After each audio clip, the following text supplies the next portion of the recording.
Well, I'm finally back from the paint store.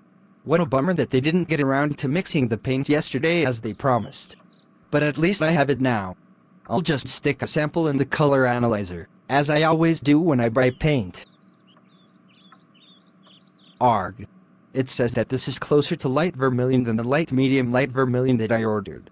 This is ridiculous. The incompetence. So, I'm just gonna have to go back to the store tomorrow and get it remixed yet again. Gosh dang it. No. You know what? I'm not gonna do it. I don't care. I just don't give a hoot anymore. I'm tired of the slacker attitudes around here. Those guys can stew in their own mediocrity. I'm just gonna go with the flow from now on. I'm done. I'm tired. I'm going to bed.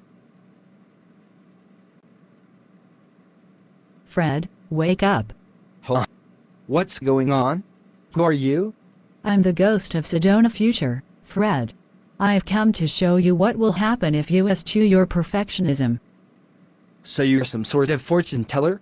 Basically. Let's start with that weather forecaster. You mean the weather lady who exaggerates so much? Everything is a catastrophe. So you can't tell when the weather really is severe. And my calls to the TV station don't seem to have much effect.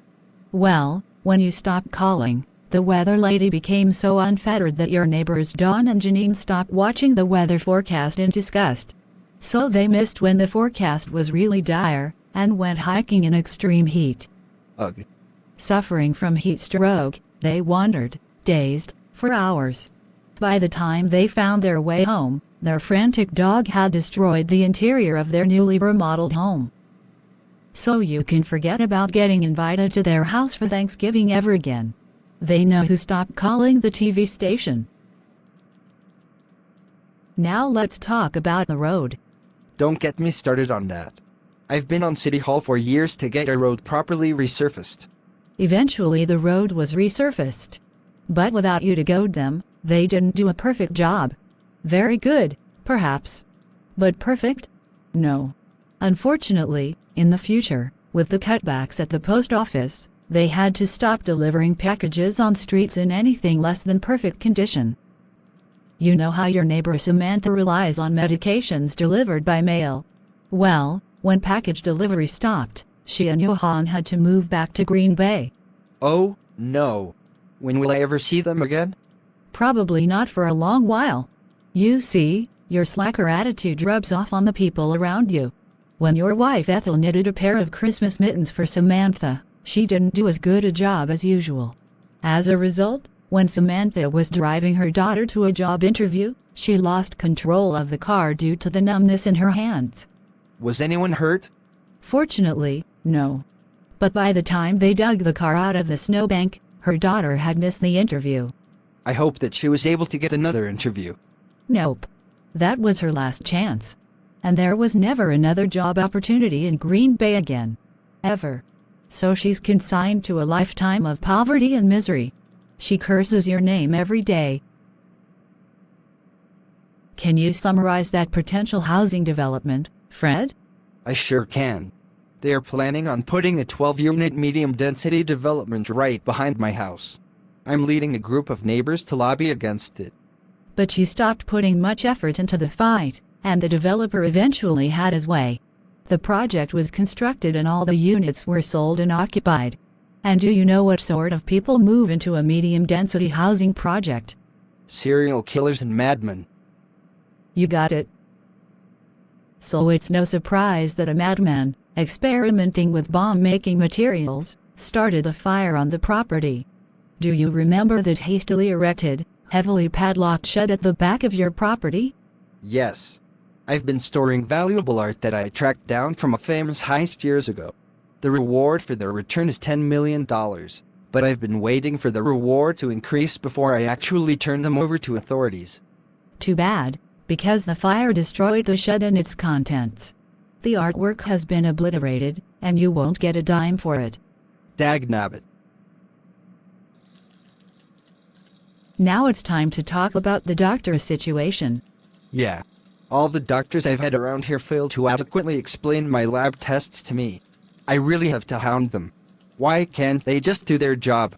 In the future, you stopped hounding your latest doctor.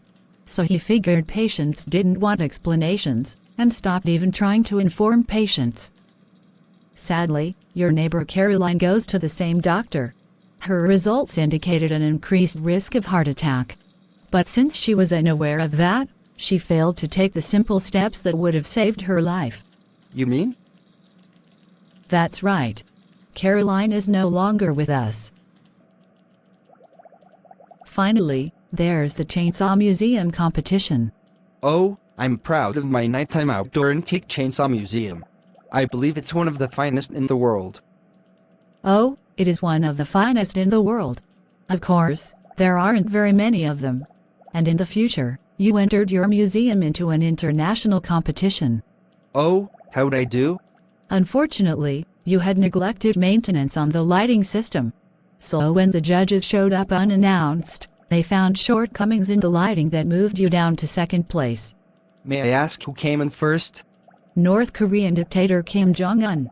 Not everyone knows he has an outdoor antique chainsaw museum, like yours. He entered on a lark, without expecting to win. When he did win, he came to think he was invincible. This led to him starting World War III. World War III? That's right.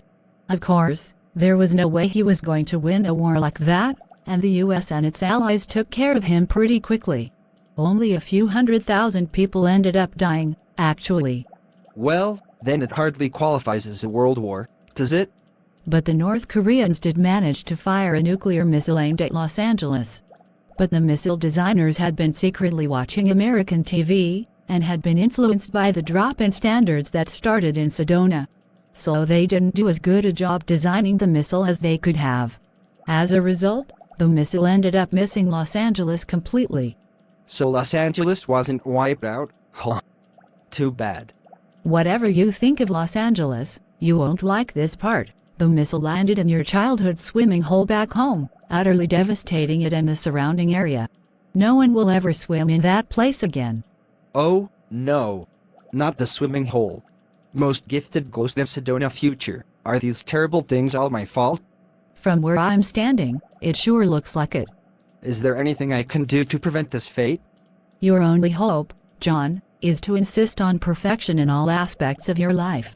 If you start now and are adamant in your efforts, you may be able to forestall these disasters. Good luck. She's gone. But she left me with hope. Never again will I let down my standards.